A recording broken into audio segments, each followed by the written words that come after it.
네, 어제 코로나19 신규 환자는 1,700명대로 소폭 줄었지만 여전히 수도권 중심의 확산세가 이어지고 있습니다. 특히 4차 대유행이 2달 가까이 이어지면서 위중증 환자와 사망자도 증가세를 보이면서 당국이 긴장하고 있습니다. 자세한 내용 알아보겠습니다. 김정기 고려대 약학대학 교수 나오셨습니다. 어서 오십시오. 안녕하세요. 예, 이틀 동안 1,800명대를 유지하던 일일 신규 확진자 수가 어제는 1,700명대 후반이긴 합니다만 어쨌든 조금 내려왔습니다. 지난주 토요일보다도 한 80여 명 정도 줄었는데 어떻게 보십니까? 4차 대유행이 조금 기세가 줄었다고 볼 수 있을까요? 일단 지금 4차 유행의 가장 유행을 주도하고 있는 근본 원인은 델타 변이 바이러스고요. 그러면서 확진자가 크게 늘어난 건데 이 부분과 함께 실제로 이제 7월 말 8월 초에 휴가가 있었었거든요. 그 예. 휴가철이 실제로 확진자를 크게 증가시키는 요인 중에 하나였다 이렇게는 보고 있고 실제로 월요일부터 금요일 사이에 확진자 수를 비교를 해보면 8월 2주차하고 3주차 그리고 8월 2주차, 3주차, 4주차를 비교해보면 그 주마다 조금씩 감소하는 양상을 보이고 있습니다. 방금 말씀하신 것처럼 지난주 토요일 대비 한 80여 명 줄은 것도 사실이거든요. 근데 예. 일정 비율로 다소 감소는 하고 있는데 아직까지는 큰 폭의 감소세는 보이지 않는다. 그래서 지금 같은 어떤 유행 상황은 아무래도 9월까지 계속 지속이 되지 않을까 이런 생각은 가지고 있습니다. 예, 다음 달까지는 계속 이어질 거라는 분석해 주셨는데 이런 와중에 특히나 수도권 확진 규모가 줄지 않아서 좀 걱정입니다. 임시선별검사소에서는 400명 넘는 확진자가 나왔는데 그만큼 우리 지역사회에 광범위하게 퍼져 있다고 봐야 할까요? 일단 지역사회에 광범위하게 퍼져 있다라고 하는 측면도 물론 있습니다. 근데 그런 측면보다는 실제로 임시선별진료소에서 보통 검사 건수가 하루에 12만 건 나오고요. 예. 그리고 실제로 접촉자에 의한 사례들에 대한 역학조사 결과로 한 6만 명 정도 검사를 하고 있거든요. 예. 그래서 이 중에서 보면은 임시선별진료소에서 한 양성률이 한 0.36% 이렇게 나오고 있습니다. 그래서 상당히 높은 비율이고 이 부분은 실제로 임시선별진료소가 확진자를 찾아내는 효과가 높다라고 평가를 하는 게 더 맞을 것 같습니다. 예. 만약에 역학조사, 그러니까 지금 말씀하신 것처럼 수도권에서 400여 명이 임시선별진료소에서 확진이 된 사례가 있는데 이 부분을 역학조사에서는 실제로 거르지를 못한 그런 확진자들이거든요. 그러니까 실제로 임시선별진료소가 상당히 확진자를 찾아내는 데 높은 효과를 보이고 있다. 이렇게 보는 게 더 맞을 것 같고 일단 그만큼 확진자가 늘어난다는 얘기는 광범위하게 또 전파가 진행이 됐다라고 하는 부분도 물론 있습니다. 근데 이런 복합적인 의미가 있지 않나 이렇게 생각을 하고 있습니다. 예, 그만큼 많은 분들이 검사를 받게 되니까 또 확진 규모도 많이 나오고 그게 또 검사를 받지 않았을 때보다는 더 낫다는 또 말씀을 해주시고 계시고요. 위중 환자 또 사망자 수치가 걱정스러워요. 위중증 환자는 여전히 400명대고 사망자도 어제 11명이 나왔고요. 확진자가 늘면은 당연히 이런 수치도 똑같이 올라가는 게 정상인가요? 네, 지금 과거보다는 백신 접종률이 높아지면서 과거보다는 위중증 사례나 사망 사례의 비율이 다소 감소를 했습니다. 그래서 지금 같은 경우에는 위중증 사례가 확진자의 한 1% 정도로 나오고 있거든요. 그만큼 2,000명에 가까운 확진자가 매일 나타나고 있기 때문에 그 중에서 한 1% 정도는 위중증으로 그러니까 어떤 건강 상태가 안 좋아지는 그런 사례들이 발생을 하고요.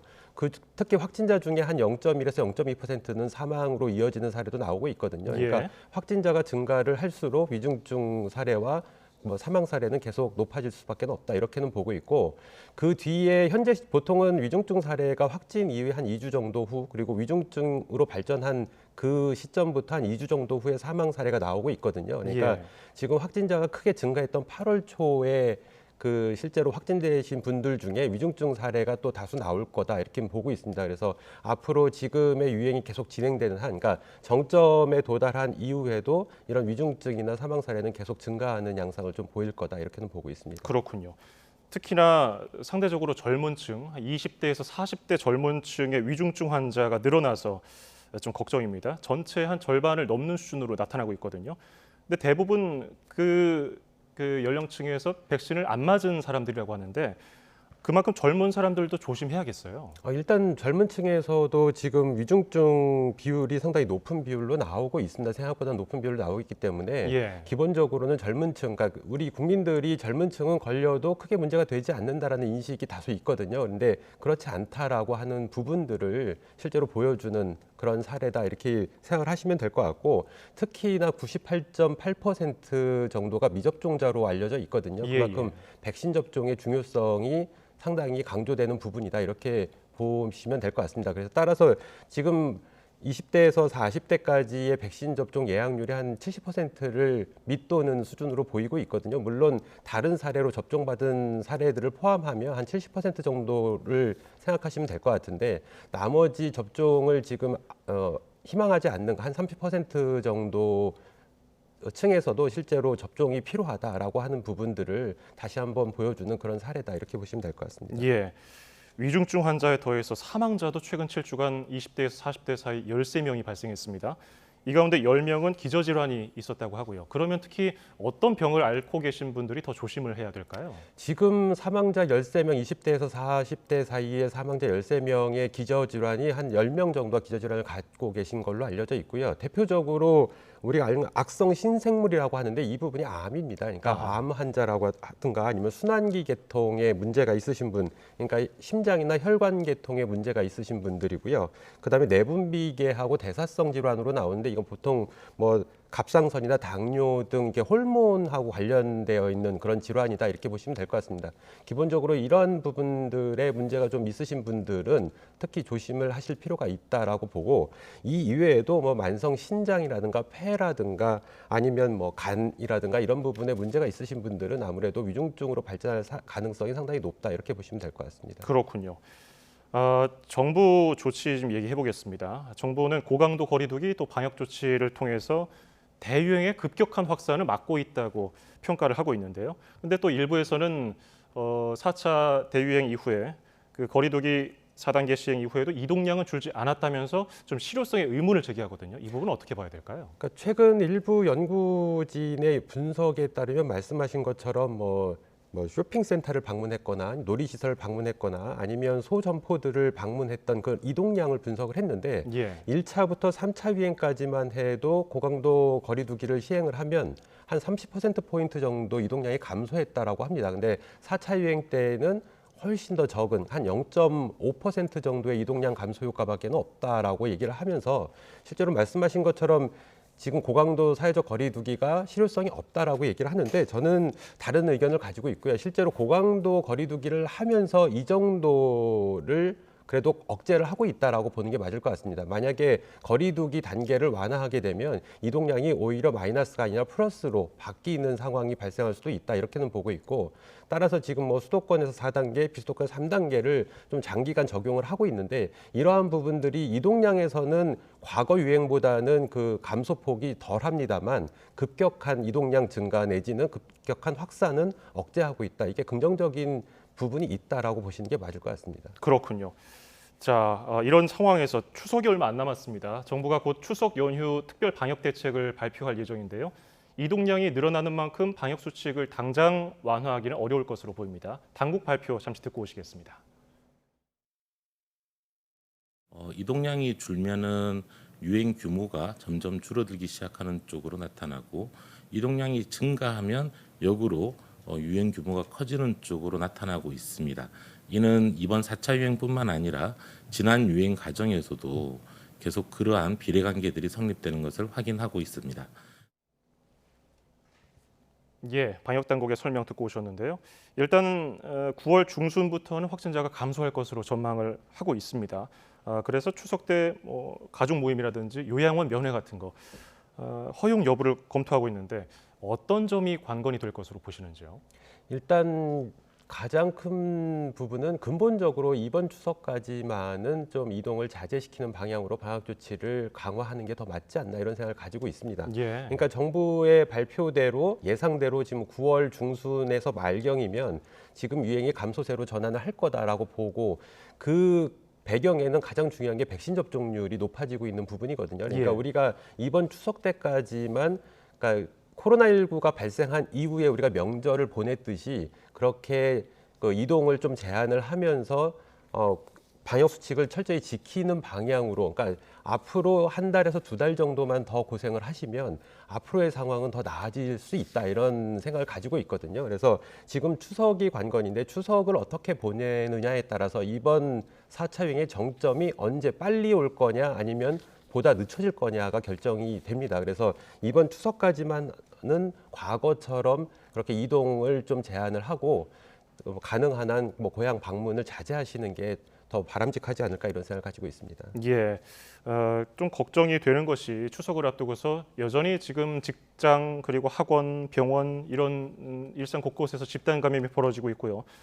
또 건설 현장을 비롯한 사업장에서도 감염이 잇따르고 있는데 방역에 어떤 문제가 있어서 이렇게 계속 하는 걸까요? 일단 이런 부분, 특히 말씀하신 건설 현장 같은 경우, 뭐 유통센터 같은 경우도 마찬가지고, 일단 집단 감염이 주로 발생하는 그런 부분에서는 구조적인 문제가 분명히 있습니다. 그러니까 예. 우리가 지금 방역 당국에서 얘기하는 개인 방역 수칙을 준수를 하라고 하더라도 이 구조적인 문제가 있거든요. 특히 건설 현장에서도 지금 문제 역학조사 결과에 따르면 아무래도 추정컨대 어떤 숙식을 같이 하는 부분, 이런 부분들이 상당히 문제가 됐다라고 지금 보고 있고요. 그러니까 이게 숙식을 가족이 아닌 이상 타인과 이런 같이 숙식을 하는 부분들은 분명히 집단 감염의 근본적인 원인이 됩니다. 그래서 이러한 부분들이 계속 문제가 되고 있는 거다라고 보고 있고, 건설 현장 같은 경우에도 여름철에 굉장히 더운 시기에 마스크를 착용하면서 야외에서 일을 하게 되기 때문에 아무래도 일하시는 그 과정에서 마스크 착용 등이 소홀해질 수밖에 없습니다. 그 중에서 감염자가 있게 되면 분명히 전파의 우려는 상당히 높다, 이렇게는 보고 있습니다. 그래서 구조적인 문제이기 때문에 일단 이 부분에 대해서는 방역 당국에서 어떤 선제 검사를 더 강화하는 부분, 그러니까 주기적인 진단 검사라든가 아니면 실제로 운영 계획을 가지고 있는 뭐 찾아가는 뭐 진단 검사라든가 이런 부분들을 강화할 필요가 있다라고 보고 있습니다. 예, 어쩔 수 없이 확산이 늘어날 수밖에 없는 그런 구조적인 부분에 대해서는 확실히 좀 더 관심을 가져야겠고요. 국내 확진자 가운데 외국인 확진자가 한 14% 정도 차지하고 있습니다. 근데 뭐 근무하는 거라든지 거주 환경 보면은 앞서 말씀하신 것처럼 뭐 숙식을 같이 한다든지 밀접, 밀폐, 산밀 지역이라서 더 우려가 되는데요. 좀 더 세밀한 대책이 필요해 보이는군요. 이 뭐 지금 말씀하신 외국인 확진자도 상당히 높은 비율을 보이고 있거든요. 예. 그래서 이 부분 같은 경우에는 앞서 말씀드린 것처럼 건설 현장이라든가 아니면 기타 다른 집단 감염이 주로 발생하는 시설처럼 기본적으로 구조적으로 그럴 수밖에 없는 환경들이 있다라고는 보고 있습니다. 그러니까 예. 이 외국인 근로자분들이 어떤 숙식을 같이 하는 경향이 굉장히 높거든요. 그러니까 당연히 그 중에 감염원이 유입이 되게 되면 분명히 집단 감염이 발생할 수밖에 없는 구조입니다. 그래서 일단 외국인들 일정 기간 체류하시는 분들에 대한 백신 접종도 빨리 진행을 할 필요가 있고, 이와 더불어서 실제로 앞서 건설 현장에서도 말씀을 드렸지만 주기적으로 선제 검사를 강화할 필요가 있다라고, 그리고 실제로 이 외국인 근로자들을 고용하시는 고용주께서도 관심을 가지고 집단 감염이 발생하지 않도록 최선의 노력을 다하는 방법밖에 없지 않나, 이런 생각을 가지고 있습니다. 예. 자, 끝으로 위드 코로나 개념에 대해서 좀 여쭤보겠습니다. 정부는 위중증 환자 관리를 위주로 해서 이렇게 좀 집단 면역과 유사한 개념이라고 봤는데 어떻게 봐야 할까요? 일단 그 위드 코로나라고 하는 부분은 우리가 함께 살아갈 수밖에 없습니다. 코로나19는 지구상에서 앞으로도 없어지지 않을 걸로 보고 있고요. 그러니까 예. 우리가 지금 독감과 함께 매년 겨울철마다 이렇게 독감이 발생하는 것처럼 이 코로나19도 팬데믹이 종료된 이후에도 매년 계절적인 요인으로 해서 발생을 할 거다, 이렇게 보고 있거든요. 그렇기 때문에 지금은 어쩔 수 없이 우리나라 같은 경우에 그 접종률이 그렇게 높지 않기 때문에 아직은 방역을 강화하는 쪽으로 갈 수밖에 없고, 이 백신 접종률이 높아지게 되면 일단 뭐 대표적으로 거론되고 있는 게 아이슬란드거든요. 그러니까 예. 접종 완료율이 70%를 넘고 있기 때문에 지금 뭐 사망자가 나오지 않고 있다라고 얘기를 하는데, 이렇게 우리가 사망자나 위중증 환자를 관리하는 쪽으로 갈 수밖에 없는데, 이거를 위해서는 기본적으로 접종률이 높아져야 됩니다. 그래서 방역 당국에서도 성인 기준으로 80% 이상의 접종률을 나타냈을 때 고려해 볼 수 있다라고 얘기를 하고 있거든요. 예. 그 80%라는 얘기는 우리 국민들 중에서 희망하시는 분들은 다 접종을 맞았다라고 보시면 될 것 같고 앞으로 이 부분 접종률을 더 높이기 위해서는 일단 주로 아직까지 희망을 안 하시는 분들의 가장 큰 이유 중에 하나가 이상 반응 문제가 있거든요. 예. 그래서 보다 안전성이 높은 백신들 빨리 우리가 허가를 해서 실제로 접종을 하게 되면 접종률은 더 높아질 거다 이렇게는 보고 있습니다. 예, 알겠습니다. 자, 코로나19 상황에 대해서 김정기 고려대 약대 교수 설명 들었습니다. 고맙습니다. 감사합니다.